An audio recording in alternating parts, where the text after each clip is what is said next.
This is a long video about Nietzsche and Rand, and it's about their participation in the discussion about the language games. These are my language games, not Wittgenstein. Wittgenstein believed in a subjective interpretation of language games. Mine was objective. We're going to talk about three things and related to Friedrich Nietzsche and Ayn Rand. They are nature, manipulation, and self-destruction. They are the three areas that these two thinkers talk about in terms of warning us about the language game. There's a lot of stuff to talk about. The relationship between Rand and Nietzsche. They dated for a while. No. So they never lived at the same time, but Rand said when she was young in St. Petersburg, he got her into reading him, got her into philosophy. She admired him for a while and then decided that he was a brute, quote unquote, and that he trampled the weak and believed in the power of brute strength over the weak, which is not what she believed. It's a misinterpretation of Nietzsche, so I don't know why she did it, but a lot of people do. What did Nietzsche think of Rand since she wasn't born yet? That's a dumb question. So we're going to talk about these three things: nature, manipulation, and self-destruction. First thing is to talk about this channel, common sense. Common sense is related to these two thinkers in the debate between objectivity and subjectivity. So Reid, and in the 18th century, and common sense are first and foremost social philosophy, objectivity, realism, and common sense principles, things you accept first, a priori, things like that. And so this is a discussion of that objectivity and subjectivity. Nietzsche's confused. He is confused. Nietzsche is often accused of being a subjectivist, that he believed in multiple voices, there is no actual truth, things like that. And there's thinkers that argue both these ways, so you can make up your own mind. There is actually a whole school called Nietzschean realism, Nietzschean naturalism. And so that's why we're going to talk about this first thing, which is the idea of nature in both these thinkers and how that relates to the language game. And so they get their ideas about the manipulation of language, but also their whole work from ideas about where these first principles exist. And so as a naturalist philosopher, somebody like Reid, who's considered a first principle adherent, you would focus on that natural premise. Are there things about your world which are objective rather than subjective? Remember, subjective means truth is in the subject. Objective means truth is in the object, which means if I'm looking at a tree, if the reality of that tree is just made by or inside of me, that's subjective.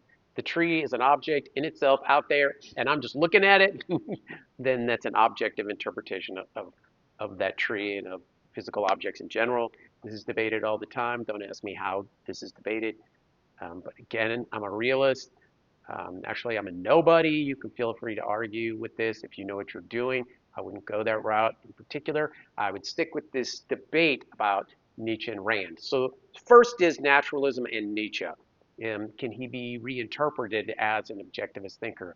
Can we get rid of the idea that when he says morals and values are contextual, they're defined by cultures and ultimately by opinions, which is subjectivized. Each person has their own interpretation. Therefore, there's not one interpretation that is a thing in itself separate from opinion.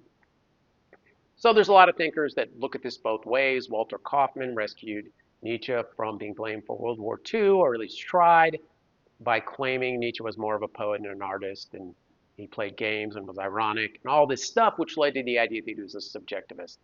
A writer named Brian Leiter presented both. He wanted to say that Nietzsche was a subjectivist, that is the way he discusses ethics, really does, through what he said, promote this idea that not one fundamental meta-ethics, the beginning of ethics, is there to concretize a conception of ethics.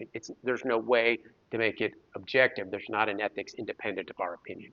So that's what Leiter believes about that, but he does admit that Nietzsche's psychology and sociology and a lot of his critiques are objective, which means he tells you the way it is and there's no debate.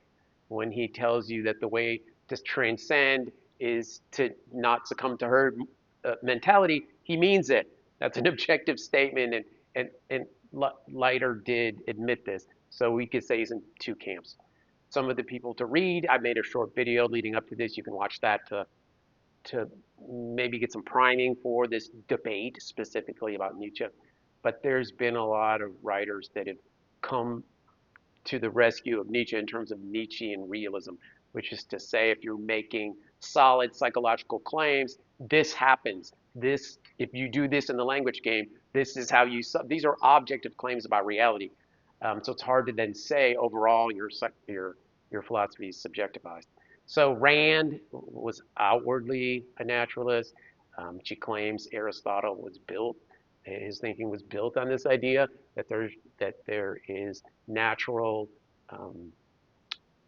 common sense first principles. She didn't call them that. She didn't read. Nobody does, except Thomas Jefferson apparently. Go watch the video. And her claim is that you can define ethics in terms of that nature. Human nature is solid, it's concrete, it's a thing. Ethics comes from that, which means you can narrow down your first principle statements for your personal philosophy. And for Rand, they are survival and how life works.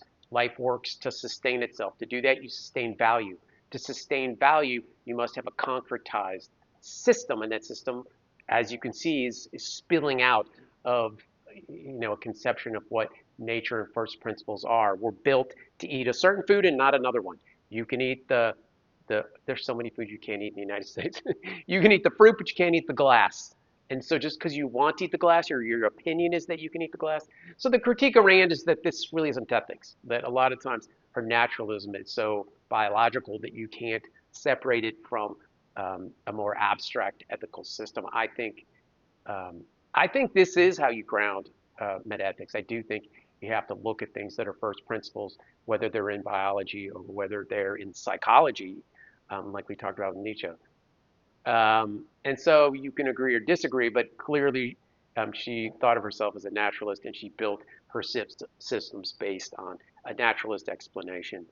And so her critique of the language game was about the failure of philosophy, and she targeted idealist thinkers, mainly Immanuel Kant, in the sense that they're separate from a first principle naturalist perspective. And not just that. I mean, it really is, it's part of a larger system where an idealist and a subjectivist, I mean, this video could be about subjectivity and objectivity, but that's too hard to understand, I think. But the language games show you those two things in action, and I think that's what's important. So manipulation is the next thing we talk about. Nietzsche believes that in these language games, which he did not call language games, which is misleading. I'm going to keep doing it. He believes in the transvaluation. People did this on purpose to succeed and win by manipulation. So telling strong people that they're evil and taking away the moral system which promoted strength and, most importantly, health, the thing for both of these thinkers that comes out of a natural worldview is, and for Rand, saying that Aristotle really defined things in terms of mental and physical health. What works for that health is, in fact, what's objective about ethics. That's what you should do. So Nietzsche's ideas were about the transvaluation. It's hard to do this in this video. This is a whole video, but Nietzsche's point is that in the Greek conception, strength and pride are good, and the opposite is bad. So this gets transvalued in genealogy. He talks about that being transvalued to Christian values and other, a lot of, not just other religions in general. He thought herd mentality contrasted with master morality was a very different thing. But it gets turned upside down, and different words are used so that the good now becomes self-sacrifice, pity, humility, obedience, being meek. The meek shall inherit the earth. That's the pity and what becomes the good, which means you are rewarded in the language game for that. And strength and pride become evil. Not just bad, they become evil, which means they're punished. So for Nietzsche, this is a manipulative tactic. It's not based on reality. It doesn't lead to the overcoming and the transcendence in terms of creatively defining what your life is by things like physical and mental success. Success was a big thing for him. Rand, again, the manipulation of the language games. One example is, of course, the Fountainhead. Howard Rourke is manipulated by everyone. So he's the great architect that wants the functional buildings, and these people they want to build decadent buildings. Nietzsche infused her with this idea of decadence, which is you want the decor, not the functionality. You want them to look good, not work. And so her point was they wanted to build these trashy buildings, didn't know the difference. They knew he was a better architect, but manipulated him by punishing him, not giving him a job, stealing credit from him when he was doing things. That was how Howard Rourke plays out in The Fountainhead. I won't ruin the book. Go read The Fountainhead.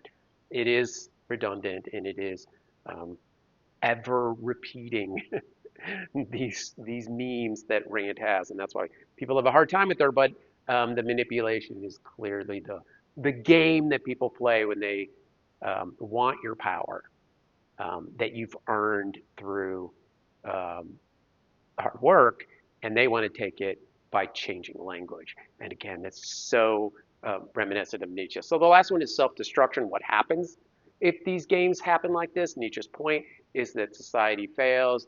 For the religious language game, with strength not being rewarded, with us not excelling, society becomes corrupt and, like I said, decadent. Nietzsche did think it was changing with science, that science had found an answer to religion, but he thought science language games were going to replace it. Same thing I say, because I'm, I guess, just a Nietzschean with nothing new to say.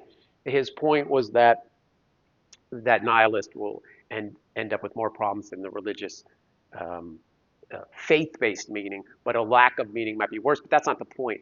The point is you have society failing because the game has lied to you, and the herd mentality is never what is built on the natural teleology, the natural goal for the human animal. Rand said it over and over again. We're going to a lower rung of hell. Immanuel Kant, then positivism, then existentialism, then logical positivism, communism. All these structures, which aren't all philosophy, take away the individual's subconscious, what Rand called esteem, built on success, built on strength, but ultimately built on and punished and rewarded based on language. And so for her, the self-destruction is society, for her, mediocratizing. For Rand, it is values deteriorating to nothing. And again, reminiscent of Nietzsche's lack of value, God is dead. But for her, it is that with Aristotle, value is the prime mover defined by nature. But that value is this thing is better than this thing for a reason. This thing is better than this thing for a reason, whether you like it or not, whether that offends you or hurts you or not. This thing is better than this thing. And so with the invention of her language system, in particular, coming down hard on self-sacrifice and altruism, and then almost like the transvaluation for Nietzsche, trying to change selfish into a positive word. And you got to remember, she liked the word selfish. She said, I say it for a reason. A lot of neo-Randians call it rational self-interest. In philosophy, that's actually accepted and nothing else is. For Rand, this is becoming a long video. Send pizza. So for her, self-destruction is the lack of participation in objective core values, personal philosophy, and the understanding that not all things are equal. An opinion-based reality would end up nothing. There would be nothing better than anything else, and there'd be nothing to compare the better to. She understood all this. She gets it from Nietzsche, and it ends up with the same incompetent, useless, dysfunctional world that I've made videos that I believe we've actually gotten to. And if you look, it's a whole other video, but in modernity, in late modernity and 21st century, the idea that we can't claim things are better. We can't be proud of achievements. We can't I always say, we can't celebrate at the end of a football game by spiking the football, which I think you can do that now. But if you can't do that, that's reminiscent of the language game all the way back to when Nietzsche calls the transvaluation. So I hope you tie all these pieces together. Hope this makes sense. in terms of their views on naturalism and first principles, their idea about how it gets put into play with manipulative tactics, and how ultimately it destroys civilization. Philosophy being gone, nothing left, no value. Bro, that's what I say every day.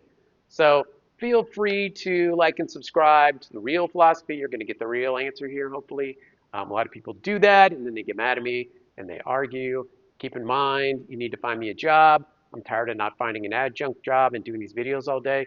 And don't worry, I'll keep making them. I'll look even more famous when I'm making money. But find me a job. I know some of you guys are chairs of philosophy departments, the way you talk.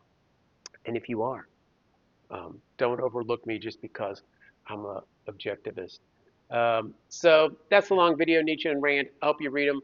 I hope you go read Genealogy first with Nietzsche and Fountainhead first with Rand. She wrote a lot of nonfiction too. Don't be fooled by the propaganda. And again, send pizza. Thanks for coming.